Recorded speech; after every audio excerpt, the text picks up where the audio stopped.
ठीक है। लास्ट में क्या आपके पास था, एलिमिनेशन। तीन तो हमने पढ़े लिए, कौन कौन से पढ़े थे, नाम तो बता दें।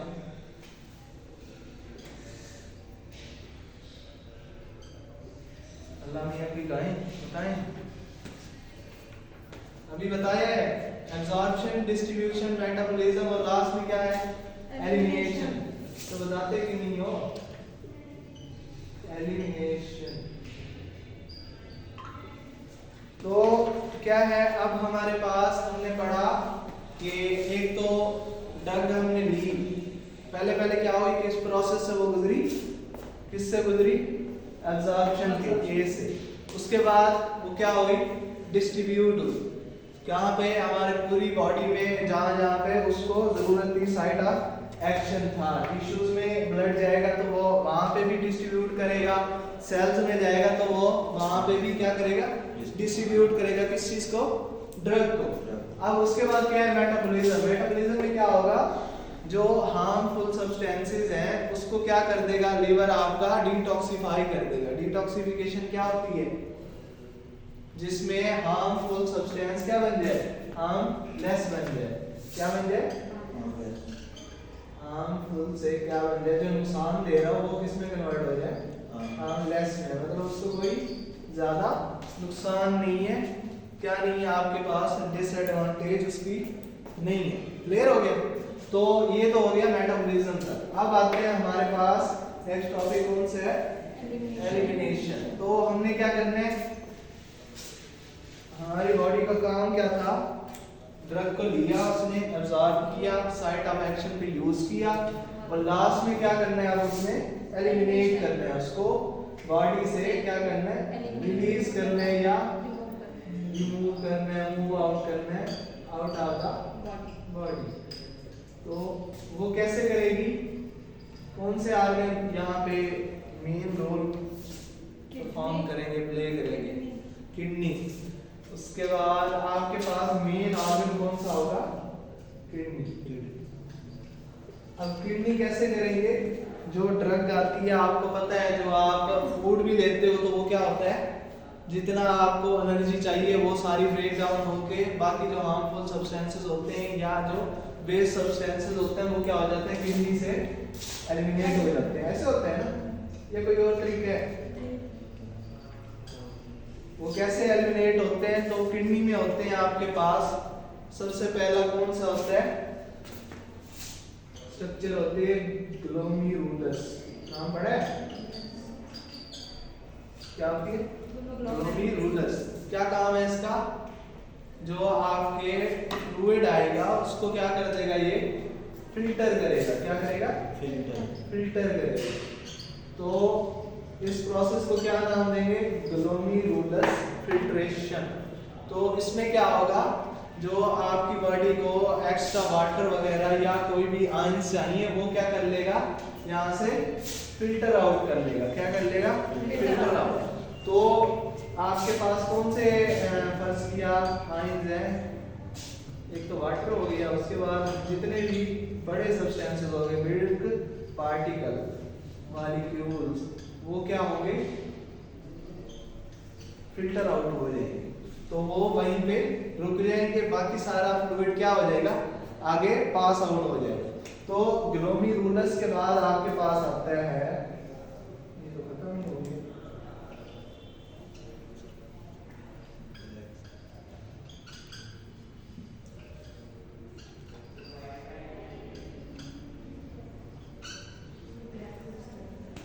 तो कन्वोल्यूटिंग ट्यूब्यूल्स नाम सुना है, डिस्टल ट्यूब्यूल पढ़ा है, ये सुना है कहीं। तो ये क्या करते हैं आपके पास, क्या करेंगे, क्या करेंगे, ये भी फिल्टर करते हैं। क्या करते हैं, आपके पास फिल्टर करेंगे। तो ये कौन सा प्रोसेस होगा आपके पास, रीअब्जॉर्प्शन का। कौन सा, रीअब्जॉर्प्शन। रीअब्जॉर्प्शन का क्या मीनिंग है भाई, जो पार्टिकल, जो आयंस आपको फर्ज किया सोडियम के हैं, पोटाशियम के हैं, वो क्या कर लेंगे, इसको रीअब्जॉर्ब कर लेंगे। क्या कर लेंगे, मतलब बॉडी में इसको रख लेंगे, बाकी जो वेस्ट होंगे उसको वो क्या कर देंगे, रिमूव कर देंगे। इसके साथ वाटर भी कर सकते हैं आप। तो ये चीज हो गई क्या आपके पास, रिमूवल और फिल्ट्रेशन। क्लियर है। उसके बाद थर्ड में आप देखिए कौन सा है, एक और है, नजर आ रहा है, नोट्स में देखें, नोट्स खोले नहीं है, नोट्स खोल के रखें। इसमें देखें किडनी वाले हेडिंग में कौन सा है दूसरा, हाँ। तो एक्टिव क्या है, यही एब्जॉर्प्शन वाला कौन सा होगा आपके पास, एक्टिव। इसमें क्या होगी, आपको एनर्जी की जरूरत नहीं है, क्या नहीं है, एनर्जी की जरूरत नहीं है। और पैसिव में क्या होगा आपके पास, एनर्जी की जरूरत आपको पड़ेगी, एनर्जी रिक्वायर्ड। तो क्या करेगा, जितने बॉडी को यूजफुल सब्सटेंसेस होंगे वो उसको एब्जॉर्ब कर लेगा या रिटेंशन उसकी कर लेगा, रिटेंशन किसको कहते हैं, रख लेगा। तो बाकी सबको क्या कर देगा, रिमूव कर देगा। क्लियर हो गया।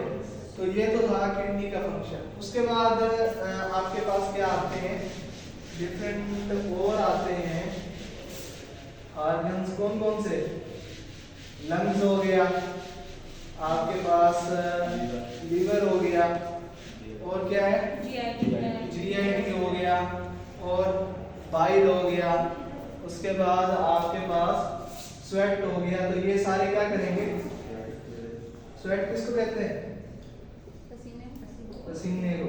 तो कुछ ड्रग्स जो होती हैं वो क्या होती हैं, पसीने से भी बॉडी से क्या होती है, रिमूव होती हैं।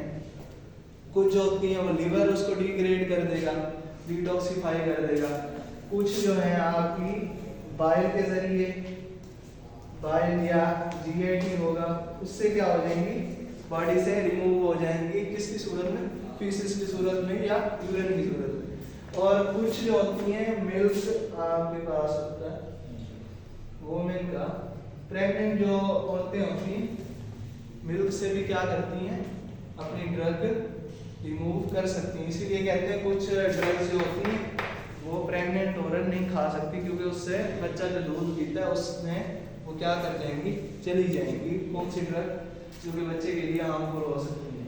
तो ये सारी चीजें किसमें आ गई आपकी,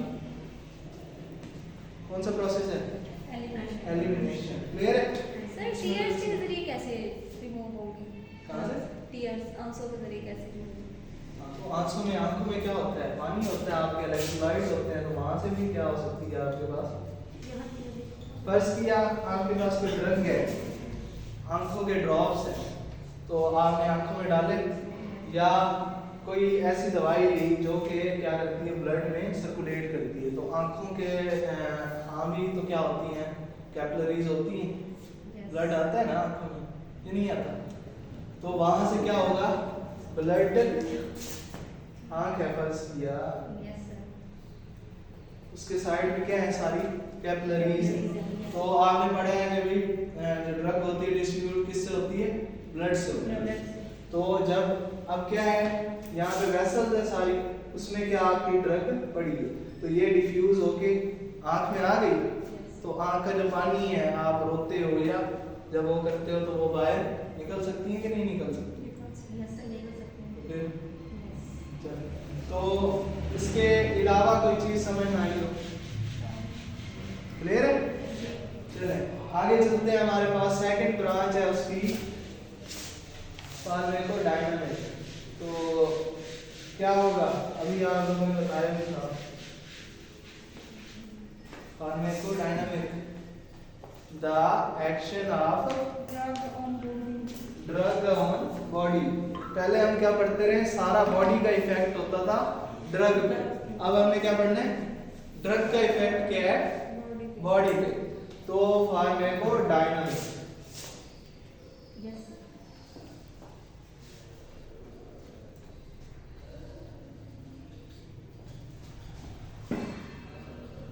मीनिंग क्या हुआ, इफेक्ट ऑफ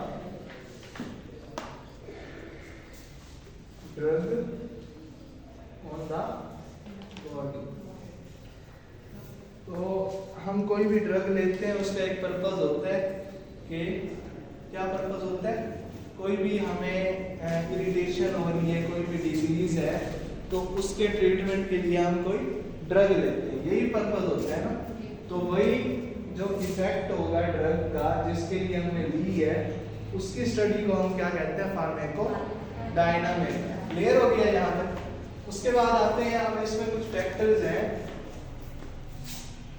एक तो क्या है, रिसेप्टर्स।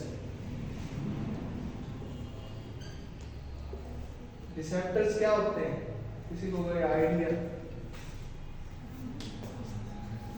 जो सिग्नल्स वसूल करते हैं। सिग्नल वसूल करते हैं, ठीक है। और किसी को कोई पता? तीन चीजें होती हैं, स्टिमुलस या लाइगेंड, उसके साथ क्या होता है आपके पास रिसेप्टर, और फिर क्या आता है ब्रेन और इफेक्टर। क्या? तो अब देखें, स्टिमुलस या लाइगेंड, ये क्या होगा हमारे पास, ऐसा सब्सटेंस या ऐसा पार्टिकल जो कि हमारी बॉडी में प्रेजेंट नहीं होता, बाहर से आता है। कहाँ से? बाहर से। तो वो क्या होगा, स्टिमुलस, स्टिमुलेट करेगा। वो जिस जगह पे अटैच होगा उसको क्या कहेंगे, रिसेप्टर, जो कि स्टिमुलस को या लाइगेंड को रिसीव करेगा, रिसेप्ट करेगा। तो अब ये क्या करेगा, यहाँ पे आके स्टिमुलस अटैच हो गया, अब ये क्या सिग्नल देगा, किसको? ब्रेन को। तो ब्रेन क्या है, हमारा कंट्रोल सेंटर है। तो ये क्या करेगा, आगे सिग्नल पहुंचाएगा इफेक्टर को। भाई उस स्टिमुलस के रिस्पॉन्स में जो पार्ट या जो ऑर्गन एक्टिवेट होगा उसको क्या कहते हैं, इफेक्टर। फर्स्ट किया, अब एग्जांपल दें, आपकी स्किन पे आगे मक्खी बैठती है। मक्खी क्या है आपके पास? स्टिमुलस है। बैठी कहाँ पे है? स्किन पे। तो ये क्या होगा आपका, रिसेप्टर होगा या इफेक्टर होगा? रिसेप्टर, क्योंकि वहां पे उसने रिसीव किया किसको, स्टिमुलस को। तो स्किन क्या सिग्नल देगी, भेजेगी सेंड की तरफ, किसकी तरफ? ब्रेन की तरफ। अब ब्रेन को पता चल गया भाई यहाँ पे क्या है, मक्खी आगे बैठी है। तो अब वो सिग्नल देगा हाथ को, भाई इसको जाके मारो या उड़ा दो। तो ये क्या हो जाएगा, हाथ आपका इफेक्टर हो जाएगा। क्लियर है? तो ये चीज हो गई भाई, कितने टाइप के रिसेप्टर हमने इसमें पढ़ने, कौन कौन से यूज होते हैं फार्माकोडायनामिक।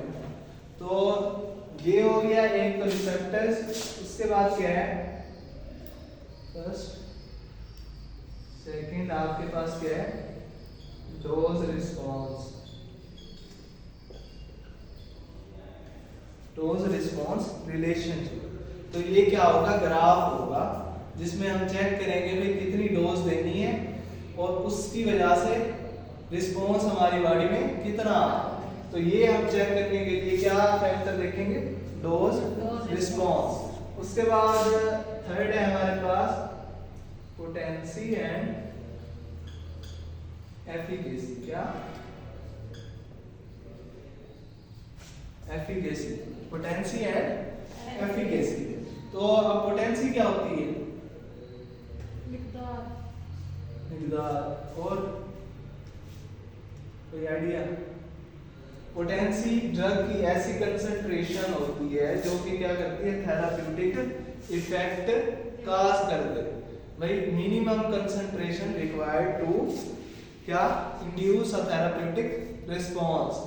भाई अब फर्ज किया आपको बुखार है, तो आपको कितनी क्या, कितनी मिकदार या कितनी कंसंट्रेशन लेनी है ड्रग की कि आपका बुखार क्या हो जाए, कम होना स्टार्ट हो जाए। और एफिकेसी क्या होती है आपके पास, क्या होगी भाई, ड्रग की वो कंसंट्रेशन जिस पे उसका थेराप्यूटिक रिस्पांस क्या हो, मैक्सिमम हो। क्या हो, मैक्सिमम। ये मैक्सिमम होगा थेराप्यूटिक रिस्पांस, और यहाँ पे क्या होगा, थेराप्यूटिक रिस्पांस इंड्यूस होगा, क्या होगा, स्टार्ट होगा। तो ऐसी कंसंट्रेशन जिस पर थेराप्यूटिक रिस्पांस क्या होता है, भाई आपका जो बीमारी है वो क्या हो रही है, कम हो रही है या उसके खिलाफ आपकी बॉडी एक्ट कर रही है, तो वो क्या होता है थेराप्यूटिक रिस्पांस। तो पोटेंसी क्या होगी, ऐसी कंसंट्रेशन जिसमें थेराप्यूटिक रिस्पांस स्टार्ट होता है।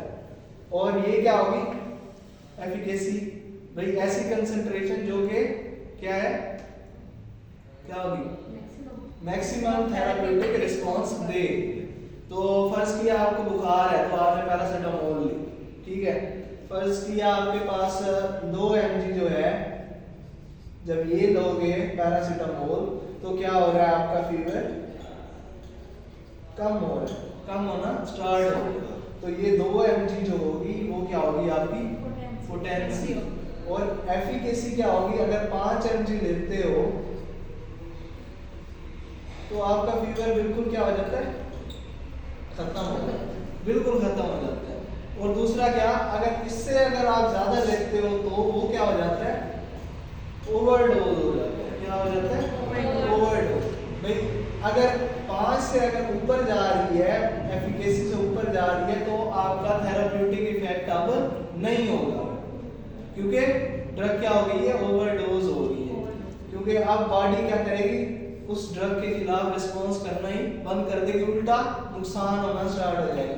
और जैसे लोग 10-10 गोलियां खा लेते हैं, 10 टैबलेट खा लेते हैं नींद वाली या कोई भी, तो उससे क्या होता है, ओवरडोज हो जाती है और वो मरने भी पहुंच जाते हैं, मरने वाली कंडीशन हो आपके पास।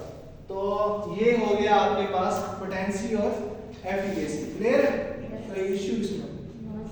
चलिए उसके बाद थर्ड पे आया आपके पास फोर्थ, सॉरी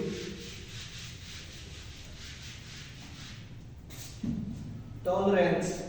इसको कहते हैं टॉलरेंस। अब ये क्या होगा टॉलरेंस, टॉलरेंस रेजिस्टेंस। भाई ऐसी कंसंट्रेशन होती है, अगर आप दवाई लेते रहते हो एक वक्त आता है कि वो दवाई आपकी बॉडी उसके खिलाफ टॉलरेंस पैदा कर देती है या रेजिस्टेंट हो जाती है। मतलब आप फर्ज किया आपके पास है, आपको नींद नहीं आ रही तो एक गोली लेते हो, कुछ अर्से बाद एक गोली से भी आपको नींद नहीं आती, फिर आप क्या 2 लेते हो, फिर 2 के बाद भी नहीं आती। ऐसे जब आपकी बॉडी क्या करती है, उसके खिलाफ रेजिस्टेंस पैदा कर लेती है किसी भी ड्रग के खिलाफ, तो वो किस में आएगा, टॉलरेंस में। तो ये चीज भी आपने इसी में देखनी है, फार्माकोडायनामिक्स। क्लियर है, कोई मसला इसमें? उसके बाद लास्ट में है थेराप्यूटिक इंडेक्स। तो हर ड्रग का अपना एक रेंज होती है। थेराप्यूटिक इंडेक्स क्या है, टॉक्सिक डोज और क्या थेराप्यूटिक डोज के बीच की रेंज जो होती है। फर्ज किया टॉक्सिक डोज है 10 mg, भाई इतनी लोगे तो आपकी जिस्म में क्या हो जाएगी, टॉक्सिसिटी हो जाएगी। और थेराप्यूटिक क्या है 5 mg, तो ये क्या है, इतनी लोगे तो आपकी बीमारी जो है या जिस चीज के खिलाफ आप ले रहे हो वो चीज खत्म हो जाएगी, थेराप्यूटिक इफेक्ट देगी। तो इन दो के बीच जो रेंज होती है उसको क्या कहते हैं, थेराप्यूटिक इंडेक्स कहते हैं। तो ये एक रेशियो होती है, इसको आई से डिजाइन करते हैं या टी आई कर ले। तो ये क्या होती है, टॉक्सिक डोज, डोज टी मतलब टॉक्सिक और डोज ई या थेराप्यूटिक एफिकेसी वाली। तो इफेक्टिव डोज और टॉक्सिक डोज का जो रेशियो होती है उसको क्या कहते हैं, थेराप्यूटिक इंडेक्स। क्लियर हो गया, कोई मसला? चलो अब आपके पास है रिसेप्टर्स की टाइप और ये चीज देख लेते हैं।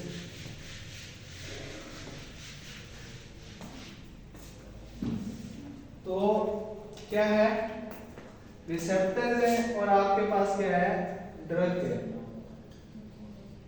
पहले ड्रग को देख लेते हैं, ड्रग की टाइप्स को। उसमें क्या होता है, ड्रग एगोनिस्ट भी हो सकती है, एंटागोनिस्ट भी हो सकती है। क्या मीनिंग हुआ भाई, जो आपने अब क्या है ड्रग ली, वो किस पे एक्ट करेगी, रिसेप्टर पे ना। तो ये क्या करेगी, या तो इसको एक्टिवेट कर सकती है या फिर इसको वो क्या कर सकती है, ब्लॉक कर सकती है। तो अगर वो एक्टिवेट कर रही है, जो ड्रग एक्टिवेट करेगी किसको, रिसेप्टर को, वो क्या होगी, एगोनिस्ट। क्या कहेंगे उसको, एगोनिस्ट। और अगर ड्रग क्या होगी, क्या होगी,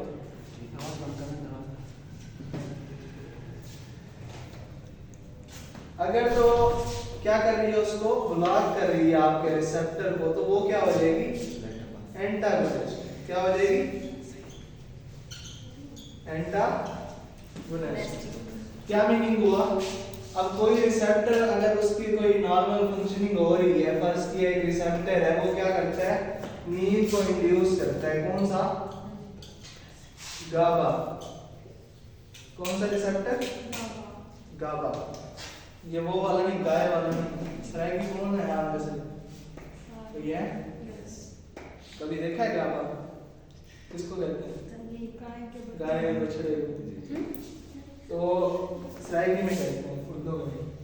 तो ये क्या होता है, गैमा अमाइनो ब्यूटेरिक एसिड। कौन सा, वैसे उसकी शॉर्ट फॉर्म उसको गाबा गाबा ही कहते हैं। तो गैमा अमाइनो ब्यूटेरिक एसिड। तो ये एक क्या है, केमिकल है, और इसका रिसेप्टर को क्या कहते हैं, गाबा रिसेप्टर। क्या कहेंगे, गाबा रिसेप्टर। जब ये एक्टिवेट होता है तब आपको क्या आती है, नींद आती है। क्या आती है, नींद आती है। तो अगर ये वाली मेडिसिन आप लेते हैं जो कि क्या करती है, इसको एक्टिवेट करेंगी, तो वो कौन सी होगी, एगोनिस्ट। कौन सी, एगोनिस्ट। जो रिसेप्टर एक्टिवेट करेंगी वो कौन सी होगी, एगोनिस्ट। और अगर वो इसको ब्लॉक कर देती हैं तो वो कौन सी होंगी, एंटागोनिस्ट। कौन सी, एंटागोनिस्ट। क्लियर हो गया, दो चीजें समझ आ गई, एगोनिस्ट और एंटागोनिस्ट। ये आगे आपके फार्माकोलॉजी में इन्हीं दो का सीन चलना है सारा। और इसके बाद थर्ड में आपके पास है पार्शियल एगोनिस्ट। क्या मीनिंग होगा, क्या करेगी, पार्शियल मतलब पार्शियली उसको एक्टिवेट करेगी। क्या करेगी, एक्टिवेट तो करेगी, लेकिन क्या करेगी, फर्ज किया ये आपके 5 मिनट में नींद जो एगोनिस्ट है वो प्रोवाइड कर देती है, भाई रिसेप्टर को 5 मिनट में वो एक्टिवेट कर देगी। लेकिन ये क्या करेगी, 10 मिनट में कर देगी या ज्यादा टाइम लेगी, और कम नींद क्या होगी, इंड्यूस करेगी। क्या करेगी, अब ये क्या है, बिल्कुल फुल एक्टिवेट कर दी है, लेकिन ये क्या करेगी, पार्शियली एक्टिवेट करेगी, वीकर रिस्पांस होगा इसका। उसका क्या है, एगोनिस्ट में हायर। ऐसे पार्शियल एंटागोनिस्ट भी हो सकता है भाई, पार्शियली उसको क्या करे, वो ब्लॉक करे। क्लियर हो गया, तो ये 3-4 आपके पास डन हो गई। अब चलते हैं रिसेप्टर्स की टाइप्स, मेन जो आपका टॉपिक है। तो रिसेप्टर्स, रिसेप्टर की 4 टाइप्स होती हैं। कौन कौन सी, एक होती है लाइगेंड गेटेड, आयन चैनल, और सेकंड आपके पास, पहले ये पढ़ लेते हैं। तो लाइगेंड गेटेड नाम से जाहिर है ये क्या होंगे, ऐसे रिसेप्टर होंगे जो कि क्या करते हैं, आयंस के चैनल पे प्रेजेंट होंगे। कहाँ पे, आयंस के चैनल पे। अगर यहाँ पे लाइगेंड आएगा, लाइगेंड क्या था हमारे पास, क्या था, अभी बताया भी था आपको, ड्रग थी, स्टिमुलस या लाइगेंड जिसको हम कहते हैं, जो आके रिसेप्टर पे अटैच होगा। तो जहां भी लाइगेंड है आपने समझ जाना है कि ये ड्रग है आपकी। तो ये क्या करेगी, अब फर्ज किया हमारे पास कोई मेम्ब्रेन है, फर्ज किया ये, तो यहाँ पे ये क्या होंगे, लाइगेंड गेटेड मेम्ब्रेन में चैनल्स होते हैं, जिससे क्या होते हैं, इलेक्ट्रॉन्स या आपके आयंस क्या करते हैं, मेम्ब्रेन के इन और आउट मूव करेंगे। तो सेल की कोई भी मेम्ब्रेन है, उसके अंदर भी जा सकते हैं आयन और बाहर भी जा सकते हैं। तो फर्स्ट किया कैल्शियम आयन है, पोटाशियम आयन है, सोडियम, ये 3-4 आयन होते हैं। इन्हीं की जो है मूवमेंट की वजह से हमारी बॉडी रिस्पॉन्स क्या करती है, प्रोड्यूस करती है। अब फर्स्ट किया Cl जो है वो अगर अंदर आता है, Cl भाई सेल के अंदर आ गया तो उसके अंदर की कंसंट्रेशन क्या होगी, हाई होगी, जिसकी वजह से हमें क्या आएगी, नींद आएगी। तो ये आपने याद रखना है कि ये ऐसे रिसेप्टर्स होंगे जो कि इन्हीं के चैनल्स को या तो ब्लॉक करेंगे या फिर खोल देंगे, ओपन करेंगे या खोल देंगे। तो लाइगेंड गेट आपने यही याद रखना है, या गेट याद रख लो या फिर आयन चैनल याद रख लो। भाई ये ऐसे रिसेप्टर्स होते हैं जो कि या तो आयंस के चैनल को ब्लॉक कर देंगे या फिर उसको एक्टिवेट कर देंगे, ओपन कर देंगे। तो हमेशा जैसे ही आपके पास लाइगेंड आएगा वो क्या होगा, इन्हीं आयन चैनल के रिसेप्टर्स के साथ अटैच होगा, हो गया। अब या तो वो ओपन कर देगा या फिर क्लोज कर देगा किसको, आयंस के गेट को। तो अगर ओपन करेगा तो आयंस अंदर घुस आएंगे या बाहर चले जाएंगे, या फिर क्लोज करेगा तो वो वहीं के वहीं रहेंगे। क्लियर हो गया। तो जो गाबा ए रिसेप्टर है वो भी यहीं पे होता है, कहां पे, इसी जो रिसेप्टर्स की टाइप है वो भी गाबा ए इसी की टाइप है। जब कोई ड्रग आके गाबा को एक्टिवेट करती है तो वो चैनल खुल जाता है, कैल्शियम अंदर आएगी और आपको फिर क्या होगी, स्लीप इंड्यूस होगी, स्लीप, आप नींद में चले जाओगे या आप बेहोश भी हो सकते हो। तो ये सारी चीजें इसमें आ गई आपकी लाइगेंड गेटेड आयन चैनल। क्या होता है मेन इनका मैकेनिज्म क्या हो गया, बताएं, अभी बताया क्या होगा, लिखा हुआ है यस सर, ये ओपन क्या होगा, लाइगेंड आएगा, आयन चैनल के रिसेप्टर पे अटैच होगा और वो उसको क्या ओपन या क्लोज करेगा। क्लियर है। Yes sir. उसके बाद सेकंड आपके पास है जी कपल्ड प्रोटीन रिसेप्टर्स।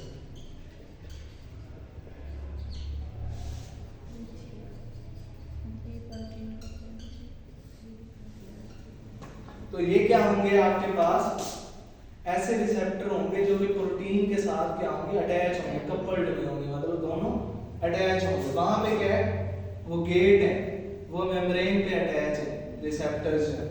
ये क्या है, ये प्रोटीन के साथ अटैच होंगे। अब क्या होगा, जैसे ही आपके पास लाइगेंड आएगा तो ये क्या करेगा, किसके साथ अटैच होगा, रिसेप्टर के साथ, जिसके साथ क्या लगी है, प्रोटीन लगी है। और ये रिसेप्टर किसके साथ है, प्लस कर दें आप प्रोटीन।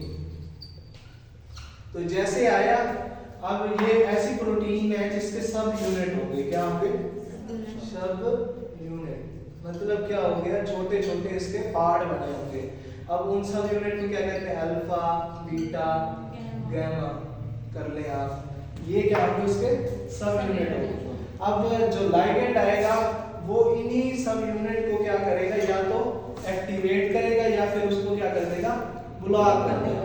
तो अगर अल्फा को ब्लॉक करता है तो इसका एक अलग फंक्शन होगा, बीटा को करेगा तो उसका अलग फंक्शन, और गामा को उसका अलग। अब अल्फा को जब करता है तो अगर एक्टिवेट करता है तो इससे क्या होता है, हाइपरटेंशन हो सकती है, ब्लड प्रेशर क्या हो जाएगा आपका, इंक्रीज हो जाएगा।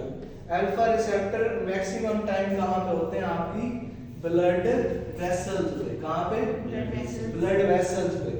जब ये एक्टिवेट होते हैं तो वो ब्लड वेसल को क्या कर देते हैं, कंस्ट्रिक्ट कर देते हैं, मतलब फर्ज किया ये है और ये अल्फा 1 रिसेप्टर है, तो यहाँ पे आके क्या करेगा, ये अटैच हो जाएगा और इसको क्या कर देगा, एक्टिवेट कर देगा। तो ये क्या करेंगे, वेसो कंस्ट्रिक्शन करेंगे, मतलब इसकी जो विड्थ है वो क्या हो जाएगी, कम हो जाएगी।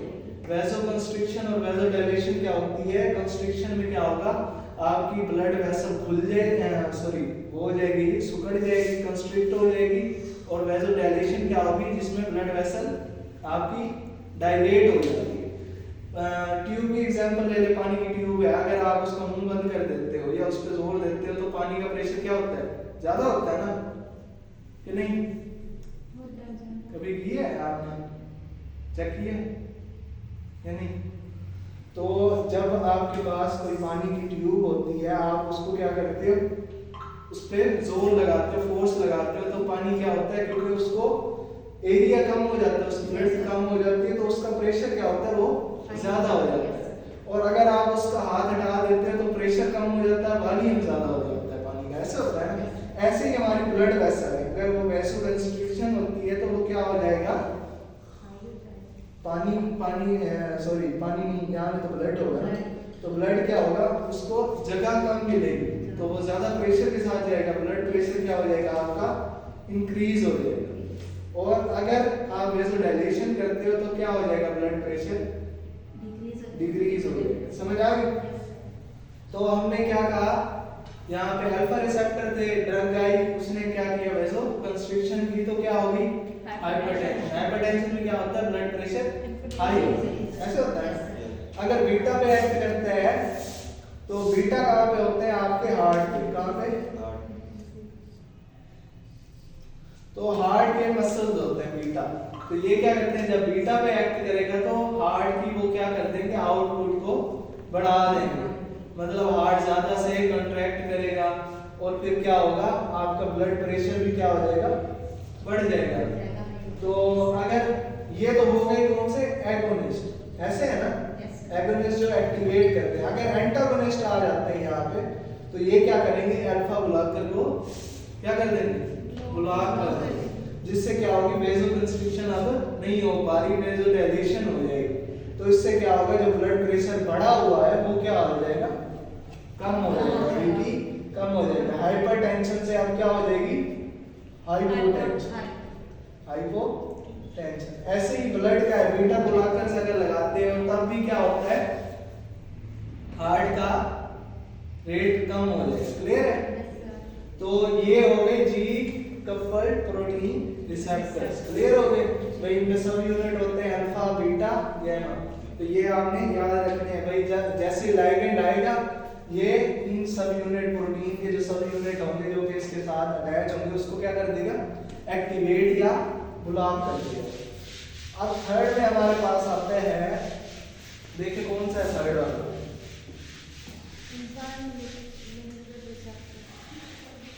Enzyme linked receptors. कौन सा, एंजाइम लिंक्ड रिसेप्टर। तो ये क्या होगा आपके पास, क्या होगा जी, बताएं क्या होगा, नाम से ही जाहिर है, क्या होगा इसमें, हाँ। तो इसमें क्या होगा, आपका लाइगेंड आएगा, सिमिलरली जैसे पहले वाला था, क्या था, रिसेप्टर के साथ अटैच होगा। इस रिसेप्टर के साथ अटैच होने की वजह से जो एंजाइम के साथ वो लिंक्ड है, एंजाइम क्या हो जाएगा, एक्टिवेट हो जाएगा। क्या हो जाएगा, एक्टिवेट हो जाएगा। और सारा प्रोसेसेस, या तो वो जो आपने रिसेप्टर यूज किया है वो क्या हो जाएगा, एक्टिव हो जाएगा या फिर ब्लॉक हो जाएगा। तो सेम प्रोसीजर है।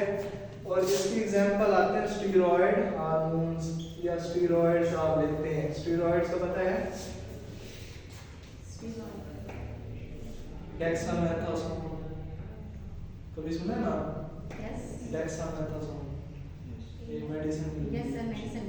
हाँ, तो जब कोई दर्द होता है या बुखार वगैरह होता है, अक्सर तो डॉक्टर बच्चों को भी दे देते हैं स्टेरॉइड्स, अलग नहीं देने चाहिए। स्टेरॉइड्स क्या होते हैं, जो भी बॉडी में फंक्शनिंग होती है उसको इंक्रीज कर देंगे, मतलब 10 गुना उसको बढ़ा देंगे।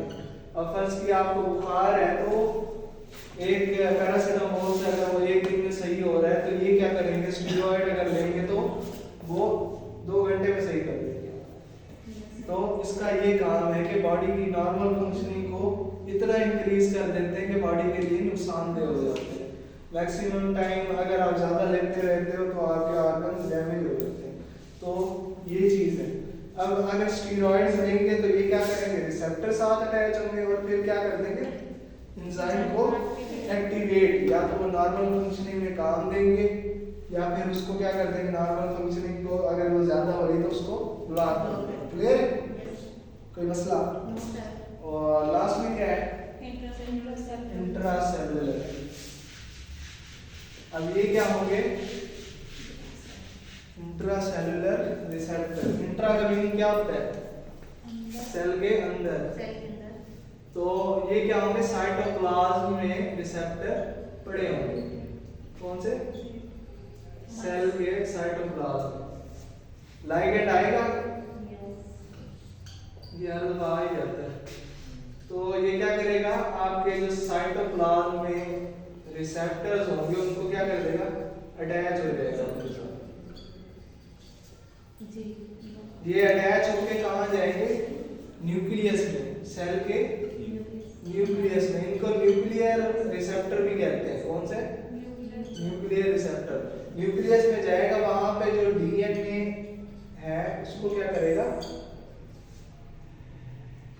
आरएनए में कन्वर्ट कर देगा। इस प्रोसेस को क्या कहते हैं, डीएनए की जो कॉपी बनती है आरएनए में, क्या कहते हैं? ट्रांसक्रिप्शन। ट्रांसक्रिप्शन। तो ये ट्रांसक्रिप्शन के प्रोसेस को क्या कर देगा, बढ़ा देगा। अब आरएनए बन गया तो आरएनए जाके क्या करेगा, जीन एक्सप्रेशन करेगा। क्या करेगा? जीन एक्सप्रेशन क्या होती है भाई, जीन्स का प्रोटीन की सूरत में हमारी बॉडी में शो हो जाता है। मतलब जो भी प्रोटीन है, फर्स्ट के इंसुलिन की प्रोटीन है, इंसुलिन का सभी जीन है, तो वो क्या करेगा, उसी टाइप इंसुलिन प्रोटीन बनाएगा जो हमारी बॉडी में प्रोड्यूस हो जाएगी। और ये जीन एक्सप्रेशन में ये वाले रिसेप्टर काम देते हैं। तो फर्स्ट किया हमारे पास कोई प्रोटीन नहीं बन रही ऐसी जो हमें चाहिए, तो हम ऐसी लाइगेंड देंगे, ऐसी मेडिसिन देंगे जो कि ये सारे रिसेप्टर को एक्टिवेट करे और वही जीन एक्सप्रेशन करके वही प्रोटीन बना दे। क्लियर है? कोई मसला? पक्की बात है? चलो आगे चलें, ये काफी है। नहीं सर, बहुत आज काफी है, बहुत गर्मी है।